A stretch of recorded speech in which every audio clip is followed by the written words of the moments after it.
Welcome to RECO12. I'm Justin. I'm the host of RECO12, and I am a son of God and a recovering addict. Grateful to be here this morning, and I'm excited to continue this series on the journey in recovery that I initially did back in 2019 on a different podcast that I hosted called Journey Through Life. That podcast can still be accessed. If you search Journey Through Life podcast, look for the icon that looks like a sailboat out on the ocean in the sunset. There's a lot of good stuff in there. That podcast was not specifically a recovery podcast, but I did a series called Journey in Recovery in the end of 2019, the beginning of 2020, wherein I did a long-form conversation with lots of addicts on each of the 12 steps of recovery.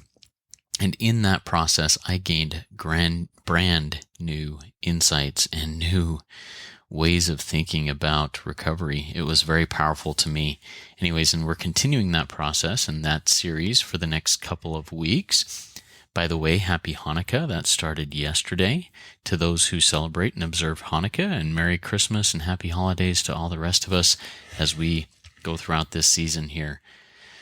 All right, let's get into this episode. So Angie H., who was the guest in this episode, she spoke on Step 8, and I'm going to read a little bit about Angie H., and you may be familiar with her as she has been a guest speaker on two previous meetings, meeting number 10 and meeting number 38, one of which she did together with her husband, Kevin, and they were some great experiences and great speaker meetings. Anyways, in this, Angie is sharing her experience, strength, and hope on Step 8. She is a lustaholic, sharing her path of addiction and recovery. In this conversation, Angie talks tactfully but completely honestly about the path of destruction that she had unknowingly left in her wake after some traumatic experiences in her childhood. She shares on her awakening to her own situation and the journey to make things right with herself, with God, and with her fellow humans, not the least of which, her family. This is a powerful conversation that may open the eyes to some of our listeners.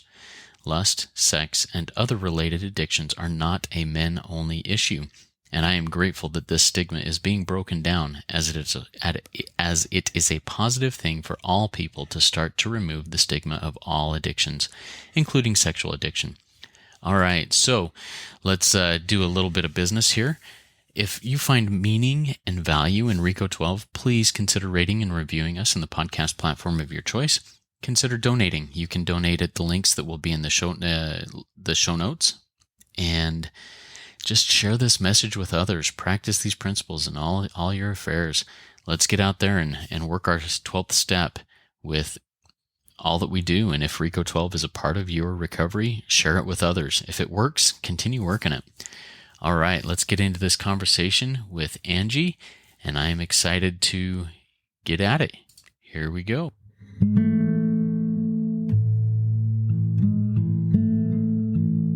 Okay, so through the magic of the internet, I'm sitting here with Angie. Angie, why don't you introduce yourself as you would in a meeting, in a room somewhere, and then tell us a little bit about yourself.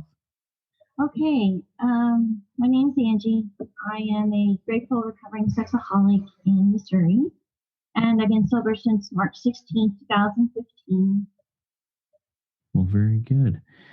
Well, thank you for that introduction, Angie. So you're in Missouri. You're a recovering sexaholic. Give us a little bit of your background in life, where maybe your addictive behavior started, but at the time you probably didn't think of them as such and didn't recognize that. But tell me a little history behind the addiction here. So I've had the opportunity to share my story, and so by doing so, I've gone back and through the process of working the steps and a lot of therapy and treatment, even for myself, I went back to find out where all this craziness and madness really started. I've gone back to my earliest memory of age 4. I always knew my mother's family had a lot in the family tree, but until I really started getting into my recovery and I had this huge desire to find out how I ended up in these rooms, did I really start looking at it from a different perspective. I remember at age 4 being groomed by an older cousin at that point in time, I felt special and I felt love from this individual. I didn't know at the time that that was just the beginning stages of, a trust between him and I, a relationship between him and I. I do know that in kindergarten, I had a strong desire to be lusted after. Hmm. Around age 5, I can remember my uncle, actually, who was a very big part of my family tree. He came to my kindergarten class as a clown and took photos of everyone, just kind of like for a fun thing. But I remember the emphasis I put on myself and that my mother put on me to dress up, look pretty, look cute, be ready. And it was an imaginary photo. It wasn't even a real photo. Huh. And so I look at that as the desire to be lusted after at age 5. But at age 5, that is definitely not the way you verbalized it in your head. You just thought, I want boys to think I'm cute. Am I interpreting that correctly? Yes. And not even boys, and I mean girls, adults, anyone, because I learned later in my life that I fed off of any type of compliment that I could get, no matter where it came from. It didn't matter. The source was still a lust hit for me. How did things develop from there? Okay. So fast forward to about, I can't remember if it was age 10 or 12, but the actual sexual abuse began with my cousin. At that time, let's say I was 10, he's 16 years older, so he would have been 26. Wow. He was married, he had children. We had always had a close relationship. And that's exactly all I thought it was. I thought he loved me and that I was special because that's what he told me. I mean, I had no reason to even look at it as abuse. So that's kind of when the whole thing started and continued, believe it or not, well into my 20s when I was married. Wow. And so what types of things did you learn as you look back at that from those experiences, and how did that affect other relationships in your life? Well, I learned, I absolutely learned I had absolutely no boundaries. The thing that I learned was lust was more powerful than anything I'd ever experienced in my life. I had a total confusion between what lust and love was. I didn't know I was a love cripple. I thought that lust was love. The relationships in my life, I didn't know at that time I was an addict. I didn't know that I was a split person, being my addict self, and I didn't even know who my authentic self was because I had lived in addiction and lust, all of my days that I can even remember. And so looking at that and accepting and how it affected every relationship was a false relationship because I didn't know what real looked like. So what did a relationship look like to you before this realization of a difference between lust versus love? I was sitting in a meeting once and we were reading from the White Book, and I realized for the first time that I was a perpetrator too. I became the abuser, meaning I just took from people what I wanted. I thought that I was this loving, kind, giving person, but in reality, I was a pleaser and a manipulator to get what I needed from that person, male or female. It didn't matter. I would seek people that I knew that I could get a connection with at some sort of emotional level. When was the first time you basically had this realization of, I think there's something wrong here. I think I might have a problem with relationships and how I see them. You know what? I never had a problem. It was everybody else. And that was like the biggest insight, even today, that I am so thankful to own, because I was a really sick person. I didn't know it. I didn't know. I was able to blame and criticize everyone in my world for everything that was wrong. I had no part in it. And I thought I was doing the right thing by trying to keep conflict at bay. Uh, I assumed what people wanted. So I would do what I thought they wanted when in turn they didn't even ask me. I mean, it was just, my world was completely backward. And I learned about sexaholism in a therapy session. My husband and I were on our third therapist. I had just been discovered as acting out outside my marriage. I was caught, and we ended up in our third therapist only by the grace of God, who was a Catholic Christian as we are. She was a 12-stepper herself as we are. And she'd been in therapy business for 30 years. And she listened to my timeline. And one day she said to me, she goes, Angie, you're a sexaholic.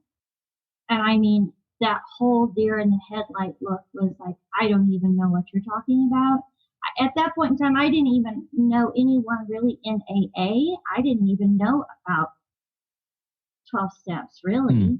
I mean, I may have heard it in a movie or seen a group in a movie saying, hello, my name is, and I'm a whatever. Right. But it wasn't a reality to me until she called me out and said, look, I think this is what's going on.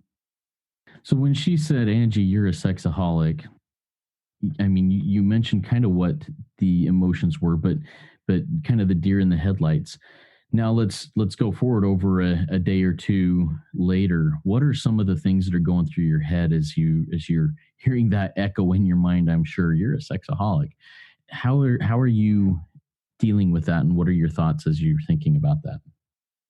Well, still being a really sick and selfish person, I was thinking this may be my gold card to save my marriage. Because, I mean, we were like completely devastated, and it was ugly and it was painful, and it turned out to be the best time of my life, but at that point in time, it was definitely the worst time of my life. So much fear. And so I really don't remember. I would probably say I was very confused, but I also felt a great sense of relief to think, okay, maybe I'm not a bad person. Maybe there's more to this than I know. In recovery, I know, an addict or myself, I'm not a bad person. I'm a sick person. Yeah. So you mentioned earlier, you had lived your life not thinking you had a problem, that the problem was everybody else's. So basically, the way I interpret that is you looked at it kind of as, I'm a victim of everybody else's stupidity. Is that kind of how you perceived that at the time, or? I was a victim all the way around. I don't know if I would think stupidity. I don't know. I would just, I was self-seeking in everything, self-pity, self-loathing, self-will. I didn't even know I was a prideful person until I got into recovery, because I thought I was right. I really did. I was convinced that it was everybody else, especially my husband. I had the most resentment towards him. I later learned that I was resentful towards my mother. I didn't even know that, because I was such a caretaker and taking care of everybody's feelings that, that was just part of my sickness. I'm a codependent and I'm a double winner in lots of programs, but I would have never thought it was me. I really didn't have a clue it was me. Hmm. And I think that's a very common realization that a lot of addicts, when they kind of come to have, holy cow, I am a mess. I thought everyone else was a mess and making my life miserable, but really it's me that's swinging that bat and hitting myself in the head with it, And that's a rude awakening for pretty much everybody, right? Oh my gosh, so much acceptance. I mean, my therapist would say, everything that I believed is now opposite. Hmm. I called it opposite land. She would constantly say, Angie, this is like riding a bicycle backwards. Angie, this is like walking up an escalator backwards every day. She said, your sky was once blue and now it's all red. It's not even the same color as you thought it was. So it was a lot of work to change my point of view and to see my part in this. Like I said, it was completely backwards to anything that I ever knew. Now you mentioned earlier, and this is anonymity and everything here, but you mentioned that both you and your husband are 12 steppers, as was your therapist. Are you able or willing to share what your husband is, what his 12-step program is? Of course, he helps people all across the world, as we both do now. He is a proud member of S&On, as he would introduce himself. Awesome. He too is a double winner like me. Not in SA, but definitely full on S&On. He thankfully, our story just keeps developing, and we've said this in talks. Broken people attract broken people. I would have not been attracted to someone healthy at age 19. I wouldn't have even known what that looks like. Today, I would run for the hills before I can almost tell instantly if I'm talking to someone we call it at our house, they've got something cooking. They got something cooking. And it's like, I'm not going to take their inventory, but I know when I start feeling something, a strong feeling, a gut feeling, or my boundaries are being violated, there's a problem. And we just kind of look at that as, wow, that person's really toxic. So when you and we'll get into what our conversation is going to be about step 8 here in a minute, but I want to sit on this for just a minute, because what you hit on there, you said, I don't want to take anybody else's inventory, but you sense when there's something cooking going on. So when you come across somebody where there's something cooking and you recognize, hey, this person may need some help or assistance, do you take any sort of actions to invite them to recognize that? Or do you just kind of say, hey, this person's toxic right now, we need to step away for a little bit? How do you approach that? That's a really good question. I know early in recovery, we were so anxious to help, and my therapist, which she's awesome. I can't even explain how she saved my life, but she explained the world and even our home as the laboratory. And so we were constantly getting to practice our new tools of the program, our boundaries. As far as other people, if a person is very egocentric and their narcissism and their pride is just like spewing, then there's not even a crack in the door. All I can do is pray for that person. I can recognize them as a sick person, but take care of myself immediately. I can take care of myself by, if I have to stay in that situation for a little bit, I can be quiet. I can see, I've been able, I call it like a gift of transparency, because I can see through their stuff. I would have never done that before. I would have stood there and took it all in. I would have reacted. I would have felt miserable. I would have been just as sick or sicker when I got through the conversation. If a person shows a little interest, then, I might just share a little experience and see how they choose if they're going to react or if they're going to respond. Mm-hmm. I have learned in my short experience with this that, if they're truly interested, then they will ask me. It was really hard for my husband at the beginning, being such a controlling person, that he wanted to just like say everything to everybody and just try and fix them right there on the spot, because that's his stuff. He wants, I'm going to fix this. And I'd be in the wings just listening, thinking, oh gosh, this is just not going to go very well. But he had to learn that on his own. And I had to learn it on my own as well, especially within our family. We have 4 sons, and we've been talking recovery for almost 5 years and shared this journey with them.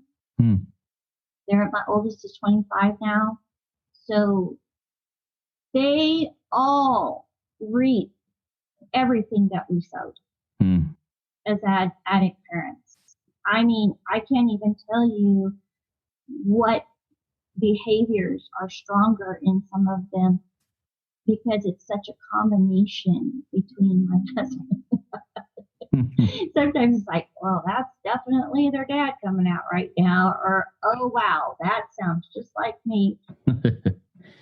So as you share these things with them and the insights that you've gained in the journey that you and your husband are walking, are they applying those lessons into their own lives? Or are they saying, that's not me. I'm grateful my parents are getting help, but I don't need to worry about it.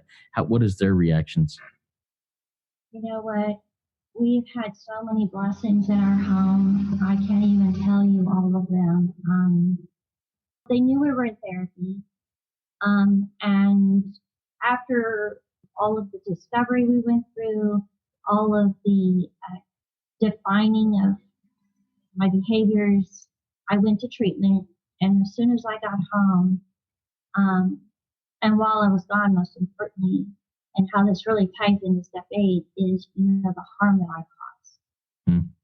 And so I felt the need to give some type of amends when I got home immediately. I didn't even have a sponsor.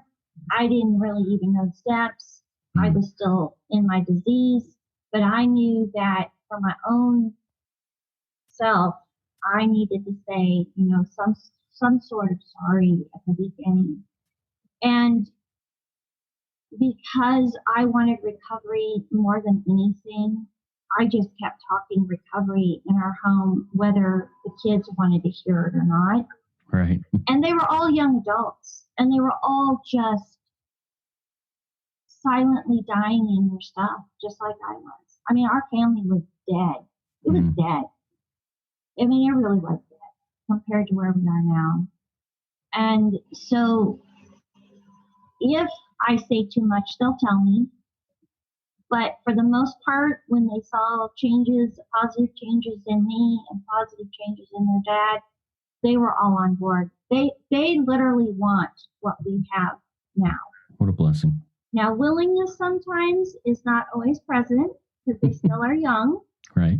But for the most part, they'll listen, and I'm thankful for that. Oh, that's a huge blessing. What a blessing. Thanks for sharing that. Before we get into step 8, I have one more little thing I want to hit on that you brought up.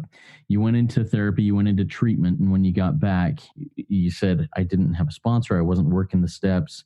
Had you attended a 12-step meeting at that point when you got back from treatment yet?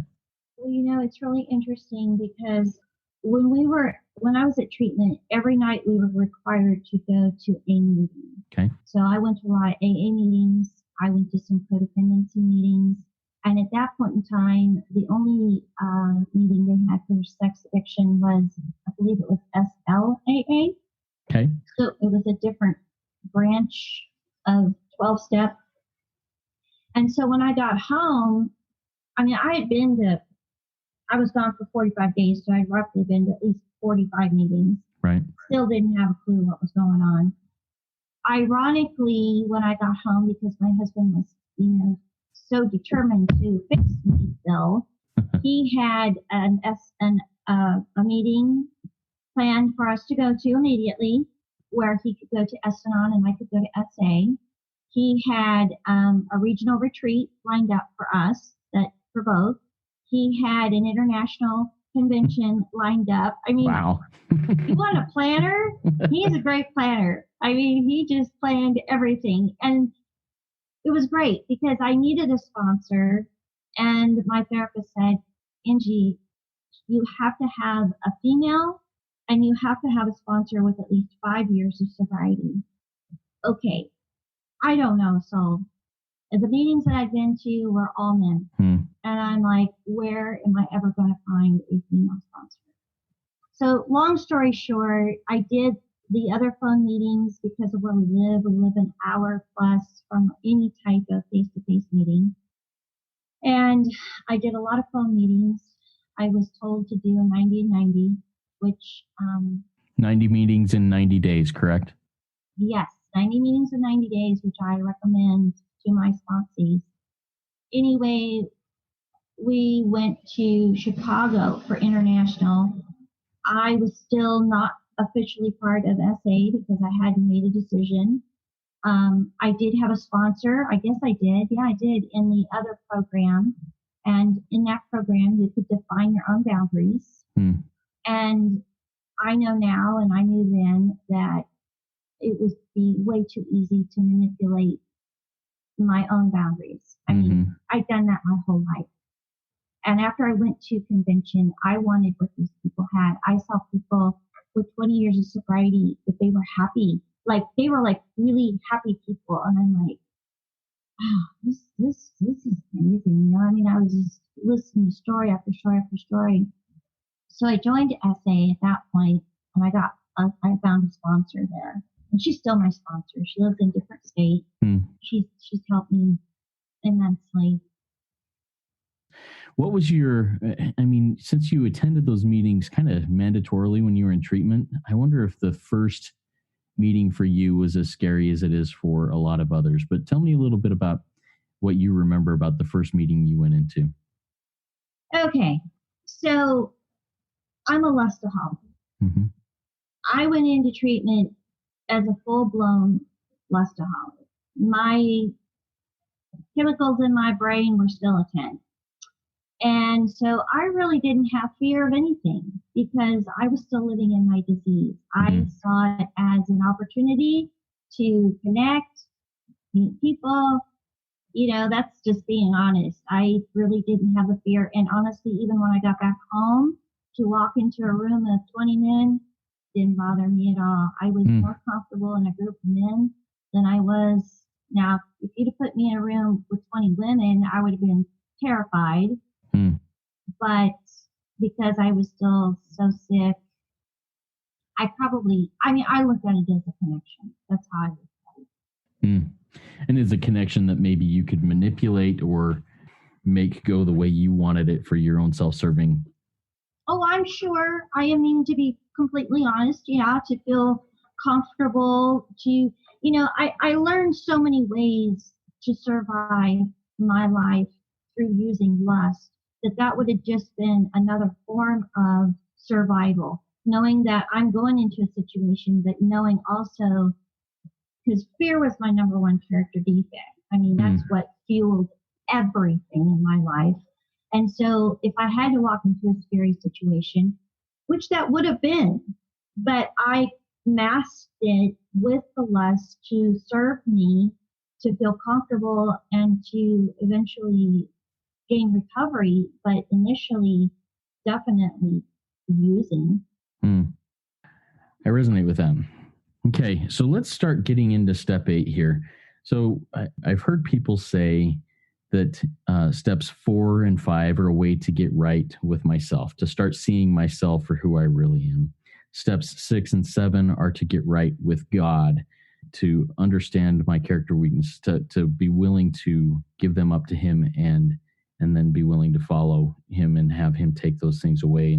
And steps 8 and 9 are to get right with my fellow human beings all around me. And step 8 reads, made a list of all persons we had harmed and become willing to make amends to them. So tell me about your experience leading into step 8 and why step 8, why it's an important step in your own story. I have to be honest, when I was asked to do this interview, I thought, oh my gosh, step 8, that's not a big deal. Out of all the 12, it's like, okay, I make a list, but then the beauty of sharing my story, and I've had this experience before, is that I get to learn something.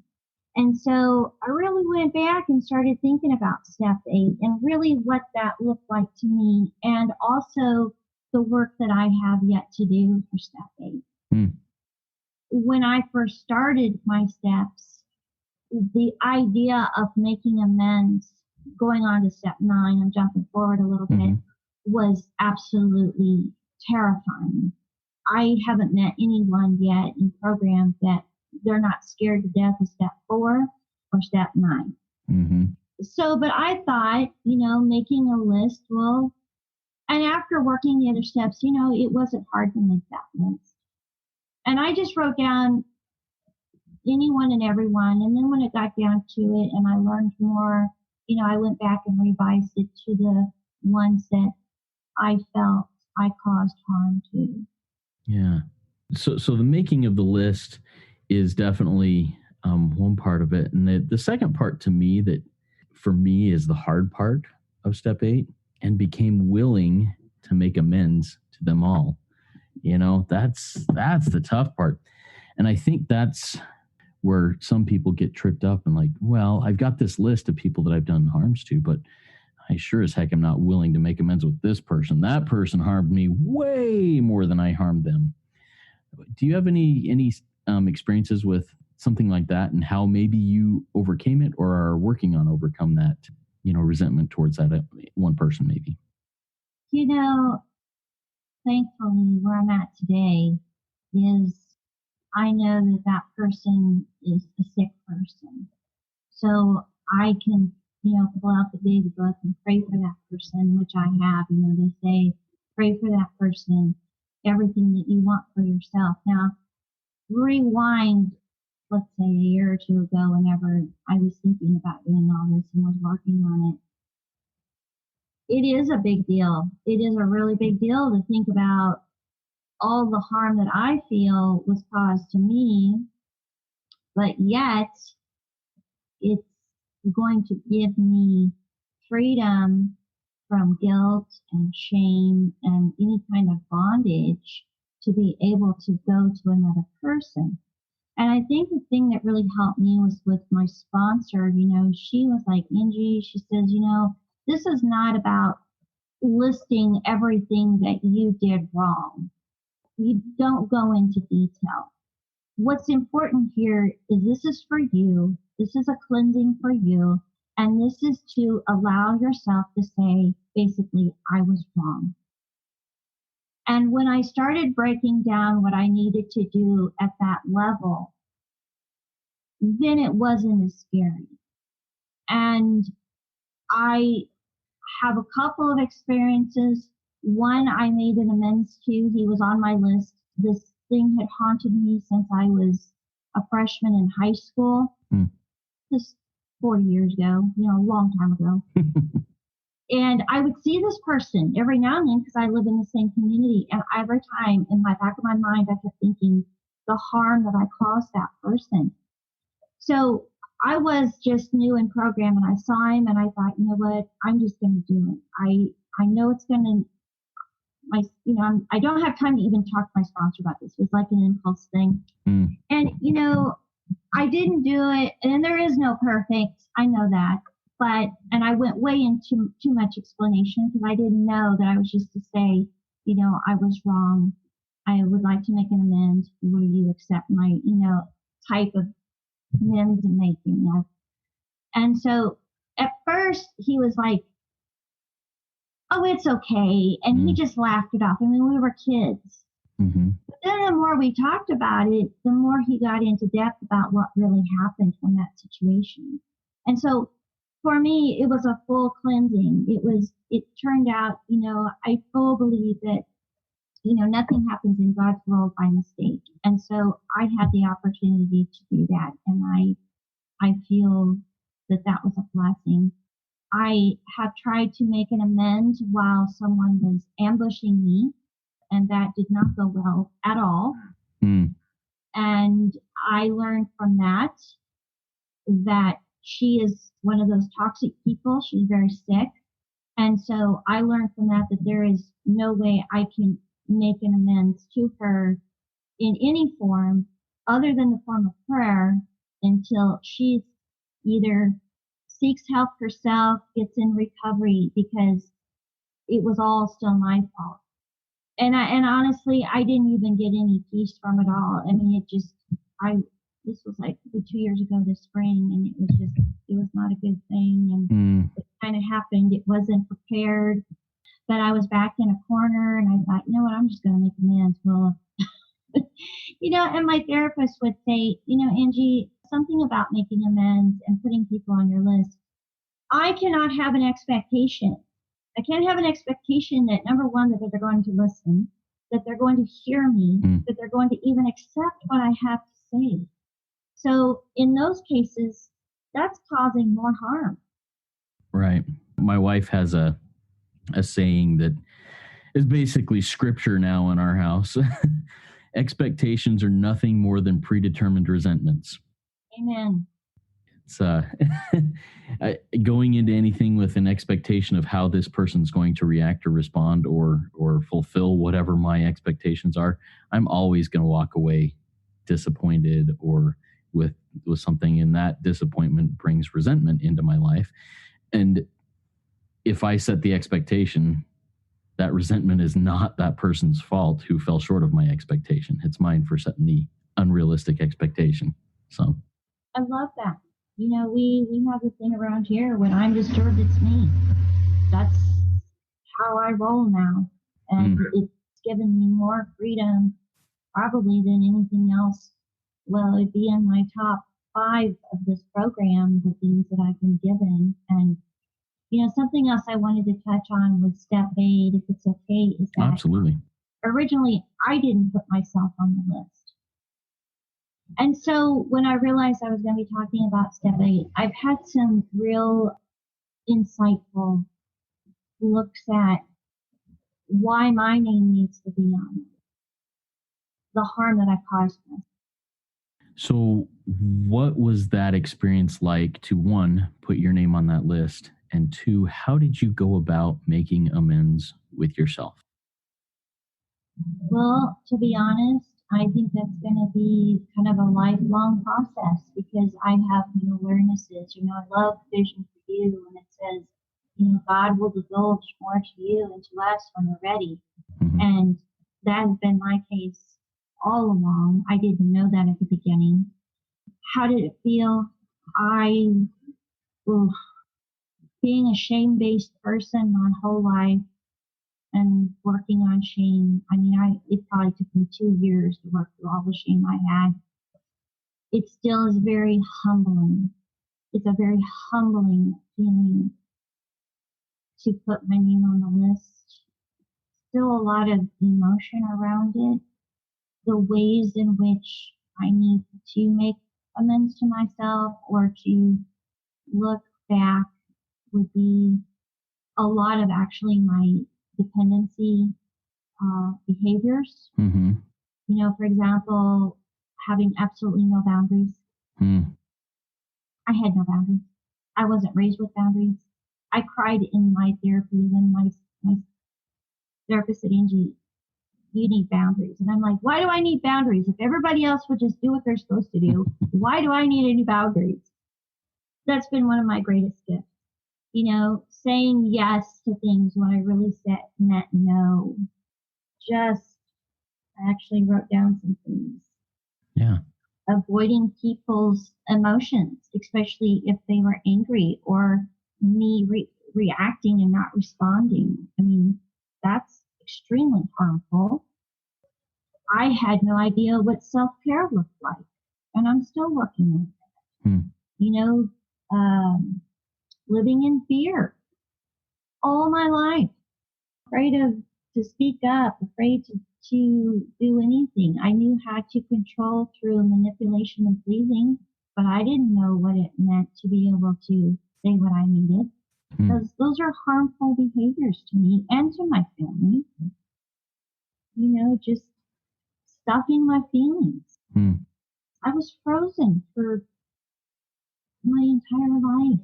Frozen. The whole fight or flight or freeze, I was frozen. Completely. So those are the things that I'm working on, and I am a lot better. I do take care of myself a lot better emotionally. I strive for emotional sobriety, and if I'm not in emotional sobriety, then I'm causing myself harm through stress or worry or fear or doubt or non-trust or resentment or anger. I mean, the list is long. Yeah. As you've gone through that list of things you've written down about, setting up boundaries and all of those different things, I want to touch on boundaries in a minute, but I want to hit this first. If you don't mind, I want to share an experience I had with a sponsee just in the last week who is doing his step 9 right now and just finished up, put together that list in step 8 and becoming willing.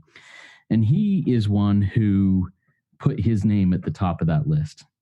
And so that says something about him, that he recognized at this point already, what I've done has really harmed me. And in our call, he had written, what he's doing is he's writing out his amends first, and then he's going to go make them face to face wherever possible, and reviewing those with me. And he had shared his with me, and this was something I had never done previously, not with myself or anybody else I've ever worked with.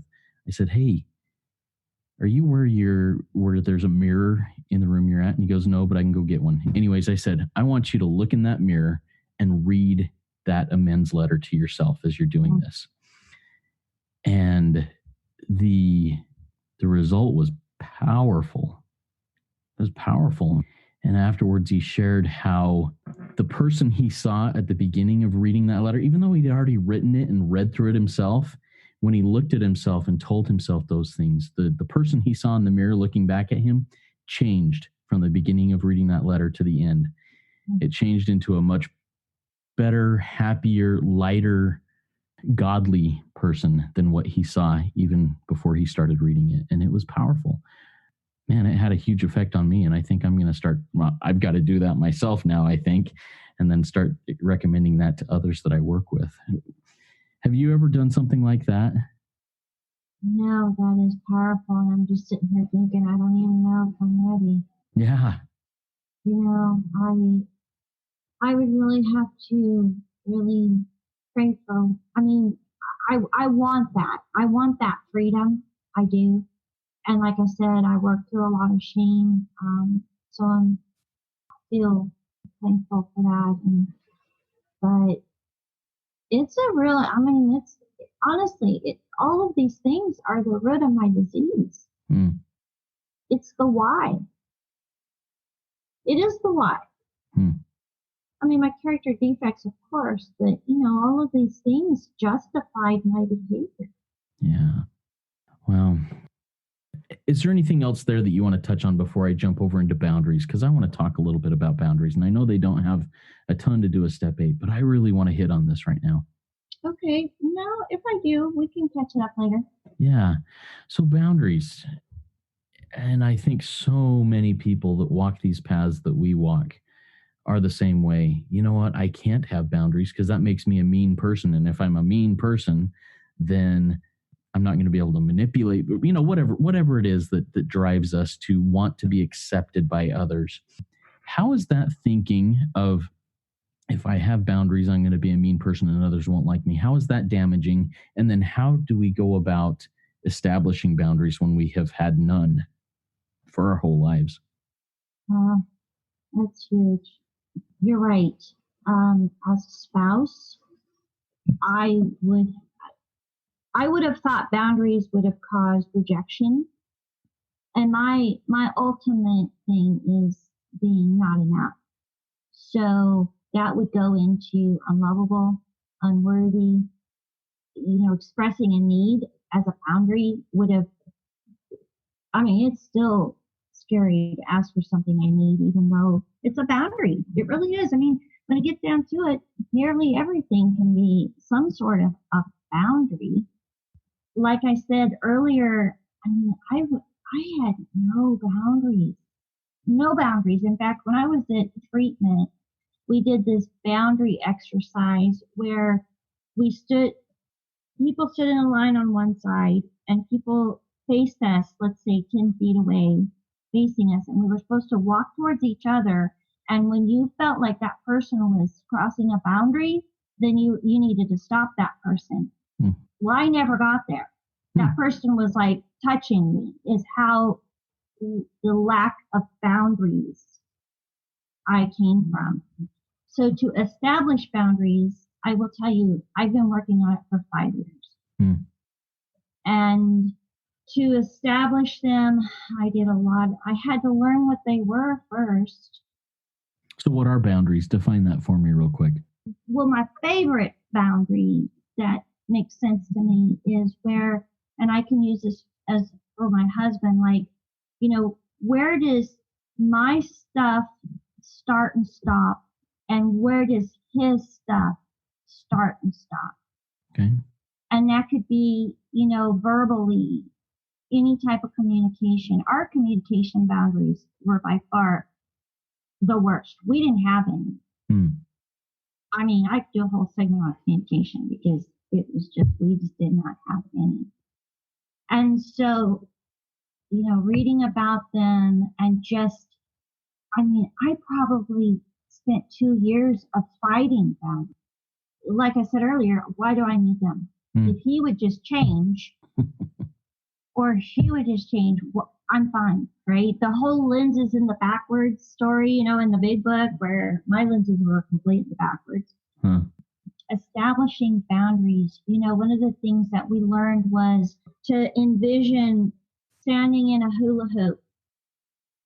Whatever's inside this hula hoop is mine. And if I go outside that hula hoop, let's just say physically, emotionally, spiritually, however I want to describe that, then I am stepping out of my boundaries. If I let someone in my hula hoop, it's the same, only it's the reverse because, they're I'm letting them cross my boundary. And so after I became unthawed, I started feeling everything. Talk about overwhelming. Oh my gosh, and terrifying because, most of my life I knew negative feelings. I knew shame. I knew resentment. I knew anger. I knew frustration. I knew all of those. But as far as really being joyful or loving or passionate, I thought I was those things, but it was just manipulation, really. I mean, I might have had glimmers of those things.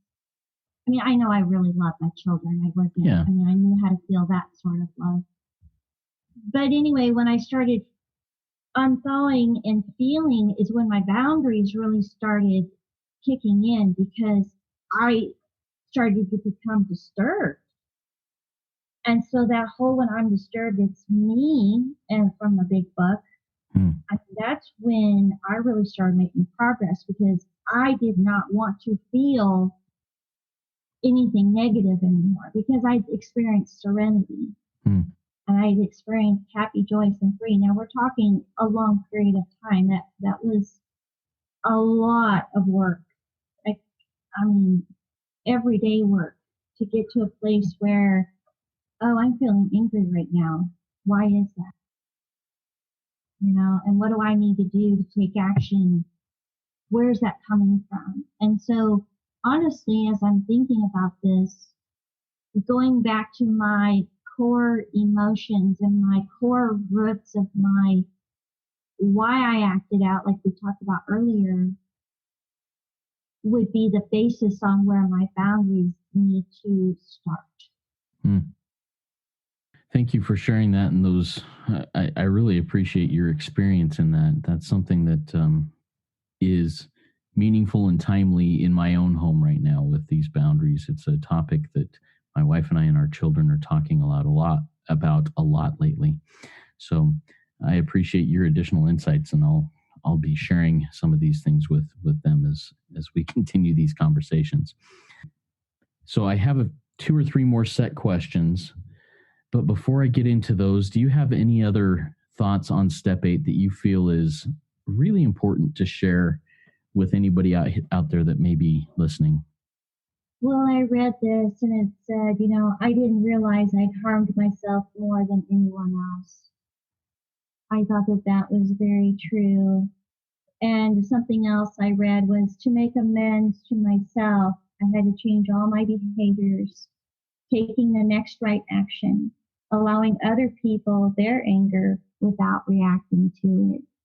I mean, there's just so much, but I guess for me, I would say every step is critical in getting to that happy, joyous, and free place, because it's a real place. It really, really is. I have a life now that I always wanted. I just didn't know how to get there. And to not be afraid, to pray for willingness. And I was just talking to my boys all the time, but even myself, especially when there's something I really don't want to do, I pray for willingness. And before I know it, the willingness comes, and it works every time. That's awesome. Thank you for sharing that. So Angie, if you wouldn't mind defining 4 terms for me as you understand them from your own experience. The 4 terms are abstinence, sobriety, recovery, and healing. Okay. So abstinence for me is completely aligned with our White Book definition on page 191. Abstinence for me in my marriage looks like if I'm not in a good emotional place, meaning if I'm disturbed, then I cannot go to my husband, even though, and this just happened to me yesterday, even though I have 5 years almost of being sober in this program, if I have an emotional day, then I need to tell him to take care of myself that, look, I had a lot of emotions today. I cannot trust that I'm in a good, sound place. So I need to be abstinent, sexually abstinent with you today. So emotionally abstinent and physically abstinent. So that's kind of what my look on abstinence. Okay. And then sobriety? Sobriety, I still try and do a meeting a day, and I still learn a lot about sobriety. Sobriety to me is primarily a date in time when I committed to staying sober, when I committed to doing the next right thing, when I committed to surrender, and this is not all happening at one time. This is just the beginning. Staying in a sobriety day is when I started this process, when I didn't have a clue what was ahead. It was a forced. I wanted recovery, but I didn't know what that looked like. So you pick a date. This is the date. This is the date of discovery. Okay, this is my sobriety date. So sobriety to me is just a date. Okay. Now, recovery. Recovery, I've heard lots of things. I think one of my favorite things is recovery is regaining everything that I lost in my life that was not present because of my addiction. Recovery to me is willing to go to any lengths that I can do to work my program, to be willing to uncover the next thing that God wants me to work on, to help another person. That's a huge part of my recovery now. Recovery to me is, at first I had to learn what the steps were, and then I was told I need to work the steps. I can't think what I want to say there, but eventually my last one is living the steps. So recovery to me is living in a way where the 12 steps are my life. I don't have to think about it anymore. Like, oh, I'm powerless over this. I might think that, but I don't have to go through and think why and all of that. Right. Or definitely try to not get myself in a position where I'm going to have to make an amends to someone. I love to own my own stuff. I'll just come out and own it, just right away. If it comes out of my mouth and I know it, I need to take care of it right there. There's no pride. So just living this program is my recovery. Awesome. And then the fourth term is healing. I think healing for me has been one of the greatest gifts of this program. I'm one of those souls that needed more than program. I needed a great therapist. I needed treatment. I needed a daily program of 12 steps. I needed a sponsor. I mean, anything I could get my hands on to help me heal. But healing is the center of being able to even be happy, joyous, and free. If I hang on to anything, the smallest thing, a splinter, it's like a splinter, and I'm out of my program, just like that. So healing comes in many forms. And like I said, with my step 8, I'm still healing from thinking of the things that I did, that I didn't do by my own choice. But I have the awareness now, and I have, knowledge is only knowledge, but I can take that knowledge and apply it. I've healed. I mean, seriously, I love the thing where it says, don't leave before the miracle happens. Because to me, the healing that I've experienced is a miracle. It is a God-given miracle because I was willing to do the work. That's awesome. All right. So there are going to be people listening to this. They may be in total denial about whatever addiction they have. They may be on the fence going, maybe I do have a problem. Maybe I need to do something about it. What do I need to do about it? And there may be family members, kind of like your husband, who are like, how do I find healing from my family members' choices and behaviors and illnesses? Take this opportunity to invite those people to step into a room for the first time and take that first step towards healing that you just described there. I've said this before because I've talked to people especially females, that come in the room and they're like, oh, I don't know if this is for me. And I've even told this to my own children. All 12 steps are the same. There's usually just the beginning one that says, I'm powerless over blank. And as human, I would encourage you to even think of the simplest things that you're powerless over. Is it your cell phone? Is it sugar? Is it staying up too late? Is it obsessing over someone's behavior? I mean, look at yourself. And then, because there is no perfect. So what I'm trying to say is that I don't care which room you step into. I fully believe that there is something that the 12 steps have to offer you in a life that you want. Even if you are in a state where you really don't see what's harming you or what's holding you back or what's really ultimately keeping you from the grace of God. I talk about that in fact, I was talking about it yesterday. If there's anything that I'm disturbed or distracted about, keeps me from God's grace, period. And I'm back in self-will. Awesome. Angie, any other words of wisdom or advice that you have for me or anybody else out there? I guess the thing that I want to think about right now is just gratitude. I don't care how or what kind of situation a person's in, especially myself. My sponsor told me to go to gratitude no matter what the situation. And there's always something to be thankful for, even if it's just the glass of ice water that's sitting here beside me. I mean, that seems ridiculous, but I can always find something to be thankful for and have real gratitude. And recovery has given me real gratitude. Before, like at Thanksgiving, we'd go around the table and say, oh, I'm thankful for whatever. That was just superficial. That didn't mean anything.